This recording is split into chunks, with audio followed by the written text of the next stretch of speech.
네, 수위를 높여가고 있는 북한의 미사일 발사와 유관국들의 반응을 살펴봤는데요.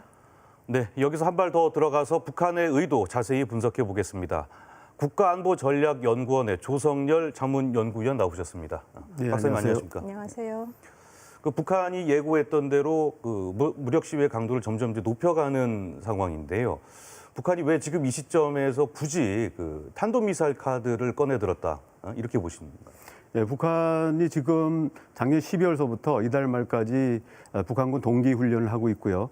또 하나는 미국의 국무장관과 국방장관이 일본과 한국을 방문하면서 네. 북한에 대해서 강도 높은 인권 문제를 제기했습니다.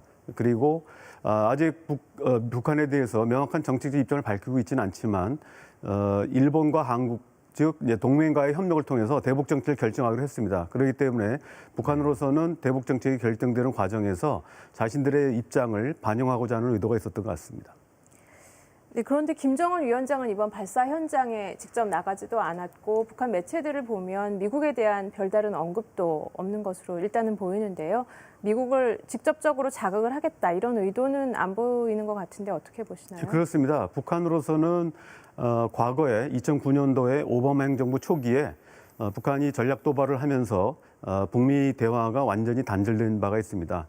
상당히 북한으로서 아픈 부분이라고 볼 수 있는데요. 그렇기 때문에 북한은 자신들의 어떤 전략적 의도를 관철시키면서도 미국의 대북 정책에 부정적 영향을 주지 않기 위해서 상당히 조심을 한 것 같습니다. 그렇기 때문에 김정은 위원장이 나중에 보고받는 형태로만 취했고 직접 현장에 나가지 않았습니다. 그래서 전반적으로 보면은 북한이 순항 미사일 그리고 탄도 미사일인데 단거리 쏴서 미국에 대해서 약간의 어떤 도발적 의도가 있긴 하지만 상당히 수위를 조절한 이런 느낌이 들고 있습니다. 네. 박사님, 김여정 부부장이 담화를 발표했을 때 앞으로 잠 설칠 일거리를 만들지 말아라 이렇게 압박을 하지 않았습니까? 앞으로 또 어떤 도발을 할 수 있다고 보십니까? 예, 지금 북한이 탄도미사일 정도 가지고는 잠 설칠 일은 아니라고 보고요. 네. 결국 미국에 이제 위협이 되려면은 우리가 예상해 볼 수 있는 것이 우주 로켓을 내세워서 ICBM을 이제 또 한 번 이제 테스트하는 경우가 있고요. 또 하나는 이제 북한에서 수중 전략 탄도탄이라고 부르는 SLBM을 실제로 현재 건조 중인 3,000톤급 잠수함에 실어서 실제 이제 시험 발사에 성공한다면 상당히 위협이 될 수 있습니다. 그러나 이런 부분들은 일단 우주 로켓을 내세운다 하더라도 이 부분은 유엔 안보리 제재에 걸릴 가능성이 많고요. 그럴 경우는 북한이 현재 굉장히 어려움을 겪고 있는 정제유나 중유의 추가 감량 위협이 있습니다. 위험이 있고요. 또 하나는 이제 SLBM을 쏘는 문제는 아직 기술적인 부분에서 과연 그런 능력 갖췄는지에 대해서는 좀 더 미지수가 있습니다. 그래서 북한이 짧은 시간 내에 SLBM을 발사할 수 있을지는 좀 더 추이를 지켜봐야 될 것 같습니다. 네.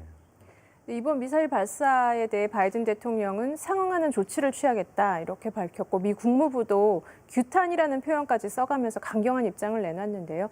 미국의 대북 정책 수립에 이번 미사일 발사가 영향을 줄 수도 있을 거라고 보시나요? 예, 지금 북한이 순항 미사일은 유엔 안보리 결의에 위반되지 않지만 탄도 미사일의 경우는 17185에 따라서 어떤 형태의 탄도 미사일도 금지하게 돼 있지 않습니까? 그렇기 때문에 만약에 이것에 대해서 아무런 입장을 내놓지 않게 되면 북한이 하나의 레드라인을 낮출 가능성이 있다고 판단한 것 같습니다. 그렇기 때문에 일단 바이든 대통령은 신년 기자연설을 통해서 이 부분에 대해서 문제 지적을 했고요.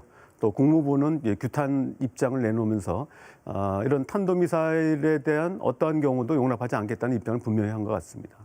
박사님, 지난주 미중 고위급 회담을 보면은 양국에서 아주 거친 설전이 오갔는데 이제 북한 관련 협력을 할 수도 있을 것처럼 그렇게 얘기들을 했는데 미중 갈등 국면이 앞으로의 대북 협력에 어떤 영향을 줄 거라고 생각하십니까? 예, 지금 미중 간의 전략 경쟁이 심화되고 있지만 중국의 입장은 기후 문제라든지 그다음에 공동 방역 그리고 북한 핵 문제에 대해서는 협력할 수 있다는 입장을 계속 표명해 왔습니다. 그러나 이번에 종합적으로 본다면 중국이 요구했던 핵심 이익에 대해서 미국은 인권 문제를 들어서 사실상 거부를 했습니다. 그렇기 때문에 이 문제가 향후 미중 협력의 장애가 될 수 있는데요. 여기서 우리가 주목해야 될 부분은 지난 3월 22일 신임 주중 북한 대사가 김정은 위원장의 구두 친서를 전달하면서 상당히 이제 북중 우호 협력에 대한 강조를 했습니다. 이 부분이 만약에 구체화된다면은 향후 북중 관계가 한층 더 높아질 수밖에 없고, 이럴 경우는 이제 중국이 한반도 비핵화 문제에서 협력하는데 좀 장애 요인이 될 수 있다고 봅니다. 그런 면에서 이번에 미중 간의 고위급 회담에서의 충돌은 한반도 평화 프로세스에 부정적인 영향을 미칠 가능성이 있다고 생각합니다. 네, 박사님 말씀 여기까지 듣겠습니다. 감사합니다. 예, 감사합니다.